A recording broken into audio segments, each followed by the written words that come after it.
ଚାଲନ୍ତୁ ଏବେ ନଜର ପକାଇବା ମୁଖ୍ୟ ଖବର। 3 ଦିନରେ ପିଇଦେଲେ 700 କୋଟି ଟଙ୍କାର ମଦ। ଆଜି ଆମେ ଆପଣଙ୍କୁ ଏମିତି ଏକ ଖବର ଶୁଣାଇବୁ ଯାହା ଶୁଣି ଆପଣ ବି ଆଶ୍ଚର୍ଯ୍ୟ ହୋଇଯିବେ। ଖବରଟି ତେଲେଙ୍ଗାନାରୁ ଆସିଛି। ବାସ୍ତବରେ ତେଲେଙ୍ଗାନା ଅବକାରୀ ବିଭାଗ ଏବେ ଖୁସିରେ ଡେଉଁଛି, କାରଣ ଏତେ ମାତ୍ରାରେ ରାଜସ୍ୱ ଆଦାୟ ହୋଇଛି ଯେ ଯାହା କହିଲେ ଆପଣ ଆଶ୍ଚର୍ଯ୍ୟ ହୋଇଯିବେ। କଥାଟା କିଛି ଏମିତି। ତେଲେଙ୍ଗାନାରେ ଦଶହରା ପୂର୍ବ 2 ଦିନ ଅଷ୍ଟମୀ, ନବମୀ ଓ ଦଶମୀରେ ସେଠାକାର ଲୋକେ 700 କୋଟି ଟଙ୍କାର ମଦ ପିଇ ଦେଇଛନ୍ତି। ଏହି ସଂଖ୍ୟା ଅବକାରୀ ବିଭାଗକୁ ସବୁ ରେକର୍ଡକୁ ଭାଙ୍ଗି ଦେଇଥିବା ବେଳେ ନିଶାମୁକ୍ତି ଅଭିଯାନ ପାଇଁ ଶକ୍ତ ଧକ୍କା ଲାଗିଛି।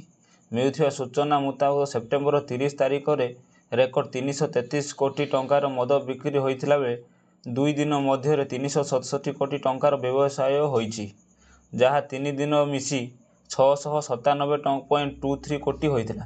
ଗତ ବର୍ଷ ସହିତ ତୁଳନା କଲେ 2024 ମସିହାରେ ଦଶହରା 8 ଦିନ ମଧ୍ୟରେ 852.38 କୋଟି ଟଙ୍କାର ମଦ ବିକ୍ରି ହୋଇଥିଲା ବେଳେ ଏହି ବର୍ଷ ମାତ୍ର 3 ଦିନରେ ସେଠାକାର ଲୋକ 697 କୋଟି ଟଙ୍କାର ମଦ ପିଇ ଦେଇଛନ୍ତି। ବନ୍ଧକ ମୁକ୍ତି ପଦକ୍ଷେପ ନେଇ ଟ୍ରମ୍ପଙ୍କୁ ପ୍ରଶଂସା କଲେ ମୋଦି। ପ୍ରଧାନମନ୍ତ୍ରୀ ନରେନ୍ଦ୍ର ମୋଦି ଗାଜାରେ ଚାଲିଥିବା ଶାନ୍ତି ପ୍ରୟାସରେ ଆମେରିକା ରାଷ୍ଟ୍ରପତି ଡୋନାଲ୍ଡ ଟ୍ରମ୍ପ ନେତୃତ୍ୱରେ ସମର୍ଥନ ଜଣାଇଛନ୍ତି। ଟ୍ରମ୍ପ କହିଛନ୍ତି, ଗାଜାରେ ଶାନ୍ତି ପ୍ରୟାସ ଏକ ଗୁରୁତ୍ୱପୂର୍ଣ୍ଣ ପର୍ଯ୍ୟାୟରେ ଅଛି। ଆମେ ବନ୍ଧକ ମୁକ୍ତି ପାଇଁ ଏକ ଗୁରୁତ୍ୱପୂର୍ଣ୍ଣ ପଦକ୍ଷେପ ନେଉଛୁ। ଗାଜାରେ ଶାନ୍ତି ପ୍ରୟାସ ସମ୍ପର୍କରେ ପ୍ରଧାନମନ୍ତ୍ରୀ ମୋଦି ସୋସିଆଲ ମିଡିଆ ଏକ୍ସରେ ଲେଖିଛନ୍ତି, ଗାଜାରେ ଶାନ୍ତି ପ୍ରୟାସରେ ନିର୍ଣ୍ଣାୟକ ପ୍ରଗତି ଆଣିବାରେ ରାଷ୍ଟ୍ରପତି ଟ୍ରମ୍ପଙ୍କ ନେତୃତ୍ୱକୁ ଆମେ ସ୍ୱାଗତ କରୁଛୁ। ବନ୍ଧକ ମୁକ୍ତିର ସତର୍କ ଏକ ଗୁରୁତ୍ୱପୂର୍ଣ୍ଣ ପଦକ୍ଷେପ। ଭାରତ ଏକ ସ୍ୱାସ୍ଥ୍ୟ ଏବଂ ନ୍ୟାୟପୂର୍ଣ୍ଣ ଶାନ୍ତି ପାଇଁ ସମସ୍ତ ପ୍ରୟାସ ଦୃଢ଼ ସମ୍ପର୍କରେ ଜାରି ରଖିବ। କ୍ଲାସ୍ ଚାଲିଥିବା ସମୟରେ କୋଚିଂ ସେଣ୍ଟରରେ ବିସ୍ଫୋରଣ, 2 ଛାତ୍ରଙ୍କ ମୃତ୍ୟୁ। ଉତ୍ତରପ୍ରଦେଶ ଫାରୁଦାବାଦରେ ଏକ ବିସ୍ଫୋରଣ ଘଟିଛି। ଏହି ବିସ୍ଫୋରଣରେ କୋଚିଂ ସେଣ୍ଟରରେ କ୍ଲାସ୍ ଚାଲିଥିବା ସମୟରେ ବିସ୍ଫୋରଣ ଘଟି 2 ଜଣ ଛାତ୍ରଙ୍କ ମୃତ୍ୟୁ ଘଟିଛି, ଯେତେବେଳେ ଜଣେ ଛାତ୍ରଙ୍କ ସମେତ ଅନ୍ୟ 5 ଜଣ ଗୁରୁତର ଆହତ ହୋଇଛନ୍ତି। ବିସ୍ଫୋରଣ ଶବ୍ଦ ଆଖପାଖ ଅଞ୍ଚଳରେ ଆତଙ୍କ ଭୟ ସୃଷ୍ଟି କରିଛି। ପରବର୍ତ୍ତୀ ଖବର। ଭାରତୀୟଙ୍କ ପାଇଁ ସୁରକ୍ଷିତ ନୁହେଁ ଆମେରିକା, ପୁଣି ଜଣେ ଭାରତୀୟ ଯୁବକଙ୍କ ହତ୍ୟା। ପୁଣି ଥରେ ଆମେରିକାରେ ଜଣେ ଭାରତୀୟଙ୍କ ହତ୍ୟା କରାଯାଇଛି। ତେଲେଙ୍ଗାନାର ହାଇଦ୍ରାବାଦର ଏଲ୍ବି ନଗରର ବାସିନ୍ଦା ପଲ ଚନ୍ଦ୍ରଶେଖରଙ୍କୁ ଆମେରିକାର ଡାଲାସରେ ଲୁଟେରାମାନେ ଗୁଳି କରି ନିର୍ମମ ଭାବରେ ହତ୍ୟା କରିଛନ୍ତି। ପରବର୍ତ୍ତୀ ଖବର। ଜାପାନର ପ୍ରଥମ ମହିଳା ପ୍ରଧାନମନ୍ତ୍ରୀ। ଜାପାନରେ ଶାସନ କରୁଥିବା ଏଲ୍ଡିପି ଶନିବାର ପୂର୍ବତନ ଅର୍ଥନୈତିକ ସୁରକ୍ଷା ମନ୍ତ୍ରୀ ସାଇନା ତାକାଇଙ୍କୁ ନୂତନ ନେତା ଭାବରେ ନିର୍ବାଚନ କରିଛି। ତାକାଇଚିଙ୍କ ବିଜୟ ସହିତ ସେ ଦେଶର ପ୍ରଥମ ମହିଳା ପ୍ରଧାନମନ୍ତ୍ରୀ ହେବାକୁ ଯାଉଛନ୍ତି। ଅକ୍ଟୋବର 4 ତାରିଖରେ ଏହାର ନୂତନ ରାଷ୍ଟ୍ରପତି ନିର୍ବାଚନ କରିଛି। ତାକାଇଚି ନିର୍ବାଚନରେ ବିଜୟୀ ହୋଇଥିଲେ। ପରବର୍ତ୍ତୀ ଖବର। ଅଷ୍ଟ୍ରେଲିଆ ଗସ୍ତ ପାଇଁ ଟିମ୍ ଇଣ୍ଡିଆ ଦଳ ଘୋଷଣା କଲା। ସୁମନ ଗିଲ୍ ଅଧିନାୟକ କରିବେ, ଫେରିଲେ ରୋହିତ ଓ କୋହଲି।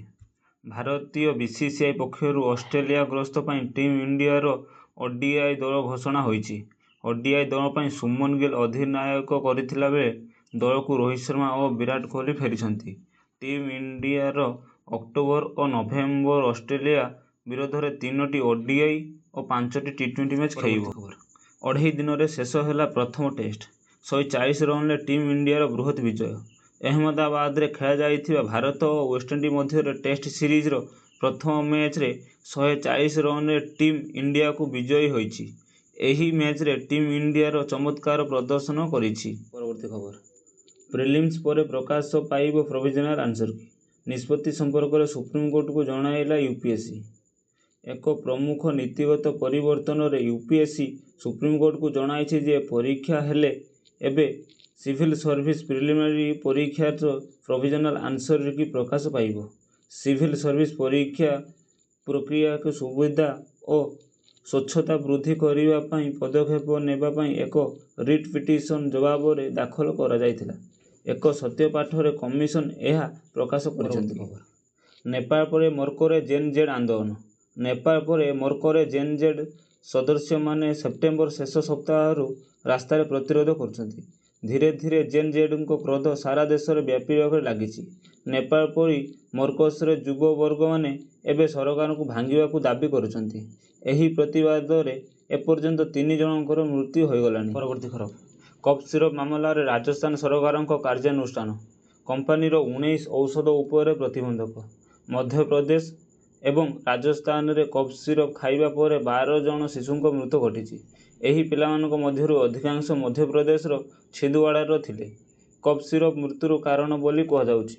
ରାଜସ୍ଥାନ ଏବଂ ମଧ୍ୟପ୍ରଦେଶ ସରକାର ଏବେ ଏହି ମାମଲାରେ କାର୍ଯ୍ୟାନୁଷ୍ଠାନ ଗ୍ରହଣ କରିଛନ୍ତି। ରାଜସ୍ଥାନ ଚିକିତ୍ସା ଏବଂ ସ୍ୱାସ୍ଥ୍ୟ ବିଭାଗ ଜୟପୁର ସ୍ଥିତ କେସନ୍ସ ଫାର୍ମ ଦ୍ୱାରା ନିର୍ମିତ 19 ଔଷଧକୁ ପ୍ରତିରୋଧକ। ପରବର୍ତ୍ତୀ ଖବର, ମହାରାଷ୍ଟ୍ର ମହାବାତ୍ୟା ଶକ୍ତି, ବହୁ ଜିଲ୍ଲା ପାଇଁ ସତର୍କ ସୂଚନା ଜାରି। ମୌସୁମୀ ଶେଷ ପରେ ବି ଦେଶରେ ବର୍ଷା ଜାରି ରହିଛି। ପାଣିପାଗ ବିଭାଗ ବାତ୍ୟା ଶକ୍ତି ନେଇ ସତର୍କ ସୂଚନା ଜାରି କରିଛି।